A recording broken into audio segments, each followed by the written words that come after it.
안녕하세요. 재미있는 TV 스팅TV의 스팅입니다. 구독, 좋아요, 하이프 눌러주세요. 유튜버에게 큰 힘이 됩니다. 틀어놓고 주무세요. 스팅 공포 라디오 시작합니다. 제목, 하얀 아이. 정확한 시기나 장소를 밝힐 수 없지만 제 아버지의 고향 시골 마을에 얽힌 이야기입니다. 아버지의 고향은 그야말로 깡총 중의 깡촌이었습니다. 마을 전체를 통틀어 집이 10손가락 안에 꼽힐 정도였죠. 산 깊은 곳이라 땅은 넓었지만 장을 보거나 병원을 가려면 버스를 몇 번이나 갈아타고 반나절은 가야 하는 산 깊숙한 오지였습니다. 아버지 말씀으로는 마을 사람들이 전부 같은 성씨를 쓰는 집안이었다고 합니다. 아버지 어릴 적에는 집에 전화도 없어서 마을 외부와 연락하려면 딱 하나 있는 구멍가게의 공중전화를 써야 했습니다. 집들이 워낙 멀리 떨어져 있다 보니 이웃끼리 둘러보는 공지 안내판 같은 것도 돌릴 수가 없었죠.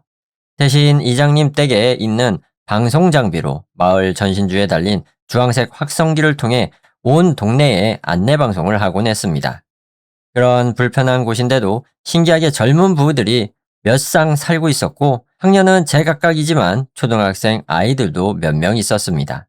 우리 가족은 평소에 어머니 쪽인 외가와 가까운 도시화된 곳에 살고 있었습니다. 하지만 매년 여름철 백중날 명절이 되면 아버지 고향 집에서 시간을 보내는 것이 연례 행사였습니다.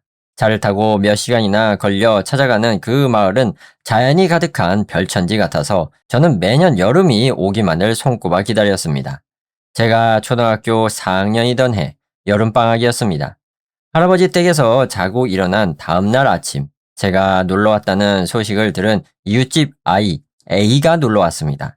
A는 저보다 한 살 많았는데 그 동네 분교에 다니는 아이들 중 가장 나이가 많았고 유일한 여자아이였습니다.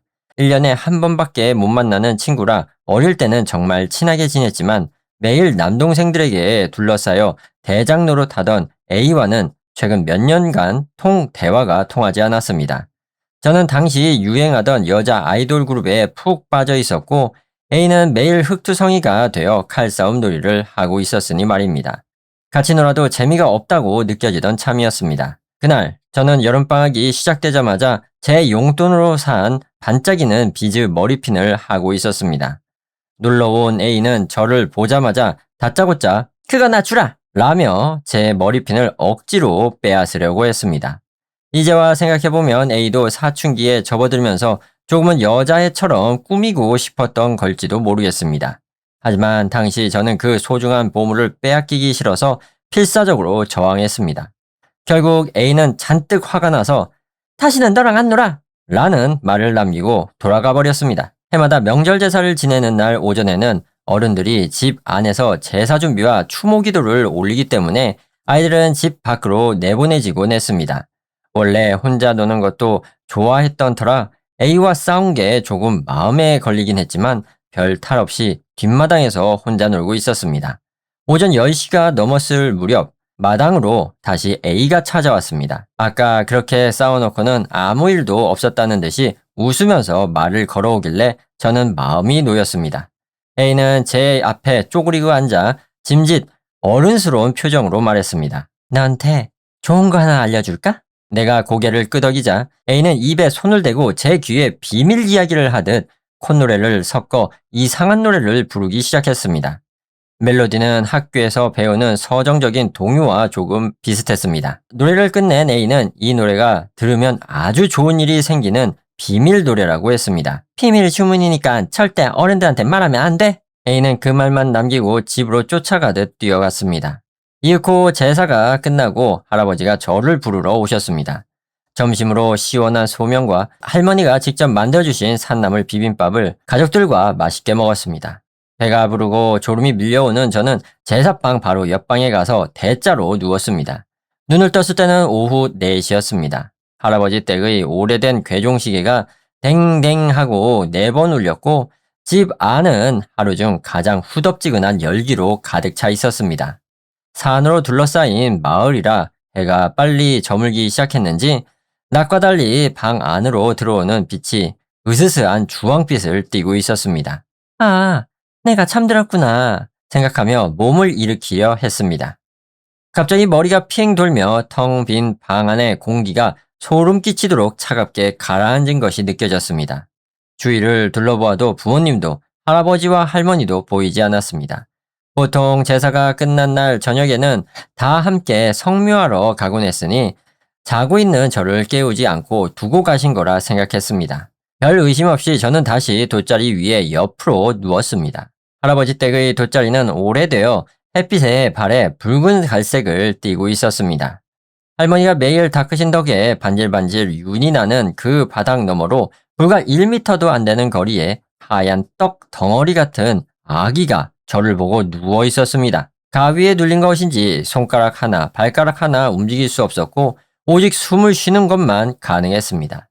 누워있는 아기의 코 근처에 시선이 완전히 고정되어 눈동자조차 굴릴 수 없었고 눈꺼풀도 본드로 붙여놓은 듯 굳어버렸습니다.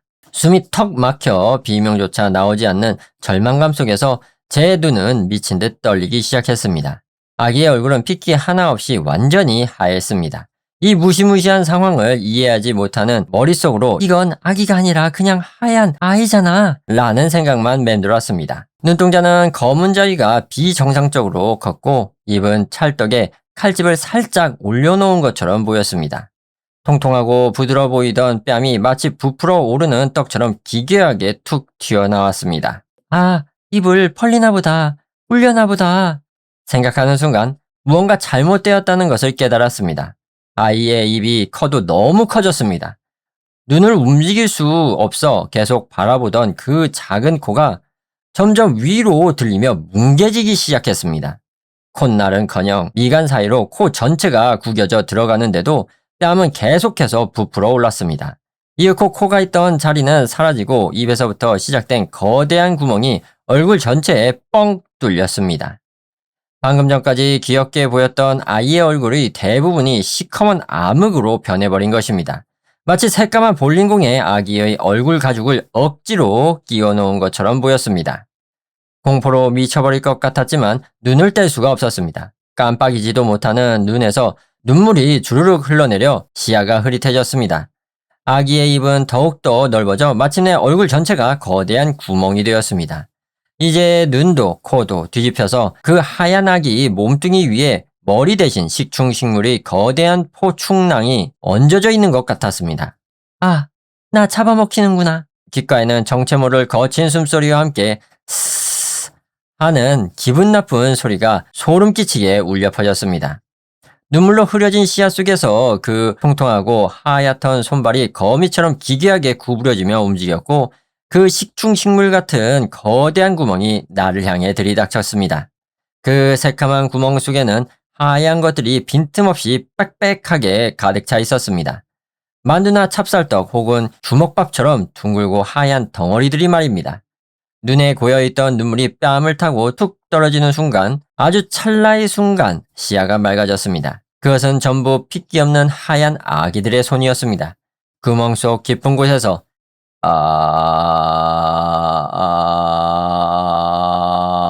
하는 기괴한 목소리가 흘러나왔습니다. 으아! 내 목구멍에서 찢어지는 듯한 비명이 터져나왔습니다. 그와 동시에 몸이 풀렸습니다. 도망쳐야 한다, 먹힌다 그런 생각에 손발을 미친 듯이 버둥거렸는데 거칠고 주름진 어른의 손이 제 몸을 꽉 눌렀습니다. 할아버지와 할머니가 발작하듯 비명을 지르는 제 손발을 붙잡고 괜찮다! 정신 차려라! 하며 외치고 계셨습니다. 곁에는 아버지와 어머니도 계셨습니다. 살았다는 안도감에 저는 목을 놓아 울어버렸습니다. 눈물이 멈추고 마음이 진정되자마자 저는 방금 보았던 그 기괴한 존재에 대해 이야기했습니다. 할아버지는 평소와 달리 무서운 표정으로 굳어지셨고 부모님은 이제 괜찮다며 저를 꼭 안아주셨습니다. 이미 4학년이나 되었지만 그날 밤 어머니가 제 곁에서 같이 자주기로 하셨습니다. 그리고 제 이야기를 들으며 연신 심각하게 고개를 끄덕이시던 할머니는 그날 저녁 식사가 끝난 후 저를 제사방으로 데려가셨습니다.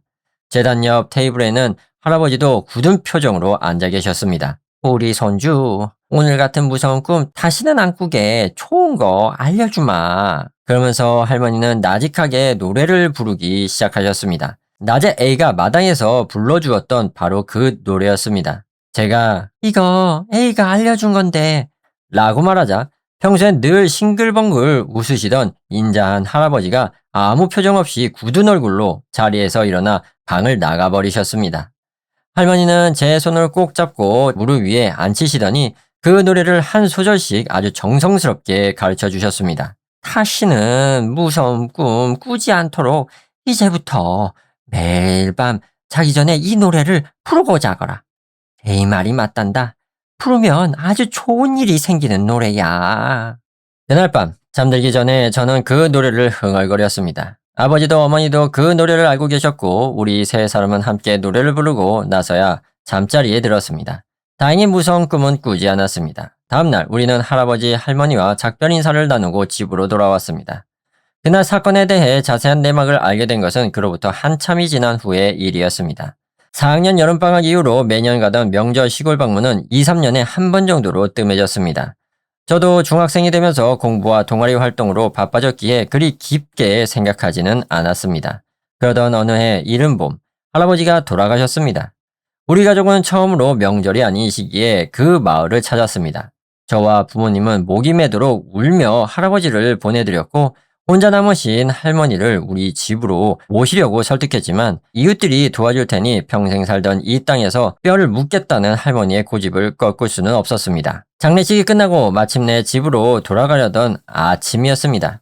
4학년 그날 이후로 연락이 끊겼던 A가 찾아왔습니다.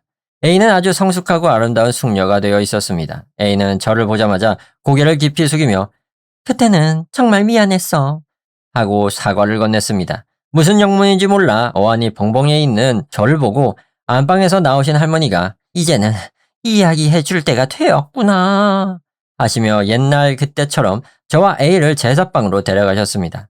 당시 테이블에 묵묵히 앉아 계시던 할아버지는 이제 영정사진이 되어 제단 위에 걸려 계셨습니다. 할머니가 구수한 사투리를 섞어가며 옛날 이야기를 들려주셨습니다.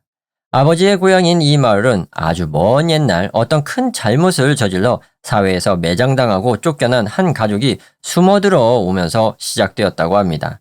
마을 사람들의 성씨가 전부 같은 이유도 바로 그 때문으로 원래는 하나의 가문에서 시작된 먼 친척들의 집단이었습니다. 수백 년이 흘러 처벌이 풀린 후에도 마을 사람들은 주변 외부인들이 자신들의 삶에 간섭하는 것을 극도로 싫어해 오히려 저희들끼리만 혼인을 하며 대를 이어왔습니다.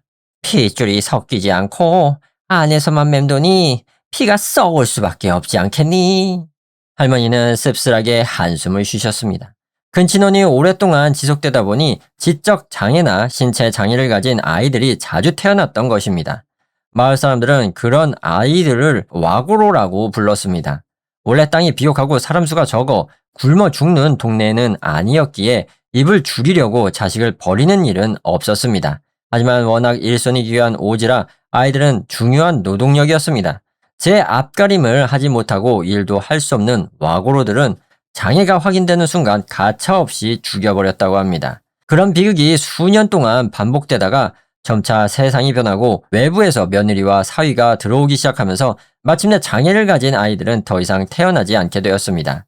그런데 바로 그때부터였습니다.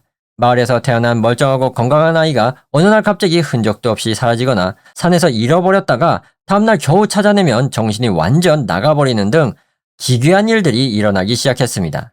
처음에는 아주 어린 아이들만 그런 일을 당하더니 점차 젊은이들, 나아가 부모 세대까지 미쳐버리거나 실종되는 괴 현상에 휘말렸습니다. 괴물을 목격했다는 증언도 쏟아졌습니다. 사람들은 하나같이 입을 모아 새하얀 아기에게 잡아먹일 뻔했다.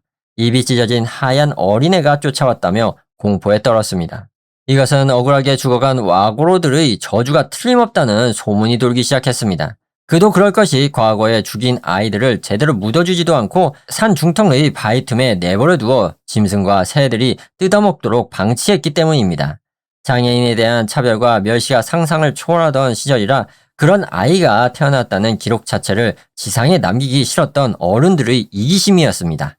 마을 사람들은 뒤늦게 그 혼령들을 위로하기로 마음먹었습니다. 하지만 여전히 가문의 수치를 기록으로 남기기 싫었던 사람들은 그 지역 산을 떠돌며 수행하던 노승을 찾아가 위혼곡을 만들어달라고 부탁했습니다. 본래 불교의 경전이나 기도는 귀로 듣는 동시에 입으로 외우면 그 공덕이 배가 된다고 합니다. 경전을 가만히 듣기만 하는 일반 신도보다 직접 입으로 연부를 외우며 제 목소리를 제 귀로 듣는 스님들이 더 큰 덕을 쌓는 이치와 같습니다. 마을에 내려진 노래는 그렇게 억울하게 죽여버린 아이들을 달래기 위한 공양의 노래였습니다. 할머니 말씀으로는 마을 사람들은 아이들을 죽인 가해자인 동시에 자신들의 핏줄인 아이를 잃은 피해자이기도 했습니다. 따라서 마을 사람들은 그 노래를 부름으로써 혼을 달래는 주체인 동시에 귀로 들음으로써 구원받는 입장이었던 것입니다. 이 진홍곡을 매일 밤 단 한 번도 거르지 말고 부르세요. 스님이 당부한 대로 노래를 부르기 시작하자 거짓말처럼 마을의 모든 기이한 현상들이 싹 가라앉았습니다. 하지만 그와 동시에 또 다른 끔찍한 문제가 터지고 말았습니다. 정신이 온전치 못한 채 죽은 아이들은 이성적인 판단을 하지 못합니다. 그저 좋고 싫음만 있을 뿐이었죠. 그 가여운 원혼들의 머릿속에서는 노래를 목 놓아 부르며 자신들을 밀어내는 어른들은 범접할 수 없는 무서운 존재로 느껴졌습니다. 하지만 반대로 노래를 부르지 못하고 그저 듣기만 하는 존재들은 자신들과 같은 처지인 동료라고 착각해버린 것입니다. 그래서 동료들을 자기들의 세계로 데려가려고 아귀처럼 달려들었습니다. 노래를 부를 수 있는 사람에게는 아무 일도 일어나지 않았습니다. 그러나 아직 말을 배우지 못해 노래를 부를 수 없는 갓난아기나 노안으로 치매가 와서 노래를 잊어버린 노인들이 그 하얀 구멍 속으로 끌려 들어가 버렸습니다. 그것이 실종인지 돌연사인지 혹은 미쳐버린 것인지는 할머니도 정확히 말해주지 않았습니다. 그 비밀을 깨달은 이후로 마을에서는 이 노래를 절대 외부인에게 들려주어서는 안 된다. 마을 아이들에게도 스스로 노래를 부를 수 있는 나이가 되기 전까지는 절대로 들려주어서는 안 된다. 라는 철저한 금기의 노래로 대대손손 전해져 내려오게 된 것입니다. 여기까지가 숨겨진 마을의 내막이었습니다. 그 노래는 그런 추악하고 잔인한 과거와 함께 마을의 전통이라는 이름으로 은밀하게 이어져 왔습니다. 아이들은 초등학교 고학년쯤 되면 부모에게 노래를 배우지만 내용이 너무 잔인하기에 진짜 유래를 듣지 못한 채 그저 외지인에게 절대 들려주면 안 되는 전통민요 정도로만 배우고 자란 것이었습니다. 할머니의 이야기가 끝나자 A는 죄책감에 일그러진 얼굴로 저를 바라보았습니다. 그해 5학년이 되자마자 엄마한테 그 노래를 배웠어. 엄마는 노래를 부르지 못하는 사람에게 들려주면 그 사람이 끔찍한 불행을 겪게 되니 절대 들려주면 안 된다고 신신당부하셨지. 근데 그때 도시에서 내려온 네가 너무 공주 같고 예뻐서 질투가 났어. 나도 모르게 심술이 나서. 정말 미안해. 도시에서 태어나 자란 저에게는 애초에 그 마을의 원혼들을 달래야 할 의무도 업보도 없었습니다. 하지만 어려서부터 마을 땅의 은혜를 입고 자란 그런 아버지와 혼인한 어머니에게는 피할 수 없는 연이 묶여 있었습니다. 저는 전혀 몰랐지만 아버지와 어머니는 매일 밤 침실에서 잠들기 전 단둘이 그 노래를 조용히 읊조리는 것이 오랜 규칙이었습니다. 그리고 매년 명절 제사 때마다 저 혼자만 마당으로 보내졌던 이유도 어른들이 다 함께 부르는 그 노래를 제가 듣지 못하게 하려는 눈물겨운 보호책이었습니다. 그날 저녁 평생 화 한 번 내지 않았던 온화한 할아버지는 몽둥이를 들고 A의 집으로 쳐들어가셨다고 합니다. 내년의 철없는 짓 때문에 내 소중한 손주 녀석에까지 저주의 핏줄이 겪어버렸다. 저 아이는 이제 죽을 때까지 평생 저 노래를 부르며 족쇄를 차고 살아야 한다. 라며 온 동네가 떠나가라 고함을 지르셨던 것입니다. 그 여름날 오후 매미가 처절하게 울어대던 더운 공기 속에서 제가 본 것은 어쩌면 단순한 가위 눌림이나 꿈이었을지도 모릅니다. 하지만 지금까지도 그 기괴하고 하얗던 아기의 형상은 뇌리에서 낙인처럼 찍혀 있습니다. 너무나도 생생하게 기억나서 만약 저에게 컴퓨터 그래픽 기술이 있다면 손가락 마디의 주름 하나까지 완벽하게 재현할 수 있을 정도입니다. 아기와 숨막히던 거리감, 나를 붙잡던 할아버지와 할머니의 다급하고 거친 손길의 감촉까지 소름 돋도록 생생합니다. 그리고 현재의 이야기입니다. 이제 할머니마저 돌아가셨고 오래된 시골집은 흉가처럼 무너져 내려 우리는 더 이상 그 마을에 가지 않습니다. 하지만 여전히 저와 부모님은 습관처럼 매일 밤 잠들기 전 그 노래를 나직하게 부르고 잠자리에 듭니다. A와 그 후 오해를 풀고 다시 친하게 지내고 있습니다. A는 여전히 그 마을에 살며 동네 청년과 결혼해 아이도 낳았습니다. 마을은 여전히 외지이지만 주변이 꽤 개발되어 예전보다는 살기 좋은 곳이 되었다고 연락이 오곤 했습니다.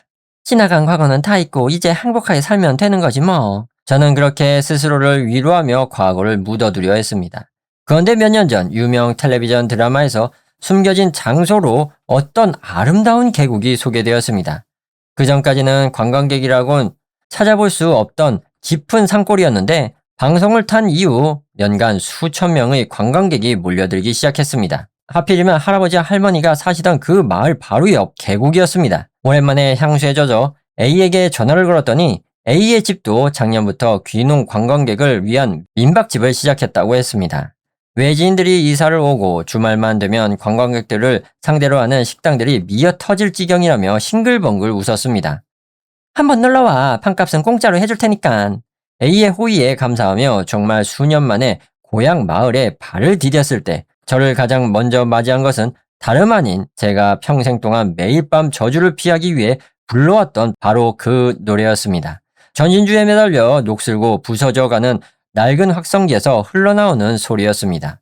오르골처럼 가냘픈 음색으로 편곡된 멜로디는 동요와 비슷하지만 제가 평생 뼈에 새겨온 결코 착각할 수 없는 바로 그 진홍곡이었습니다. 아, 그거 매일 낮 12시랑 저녁 5시에 시계 대용으로 트는 방송음악이야. 새로운 마을 자치회장이 청했어.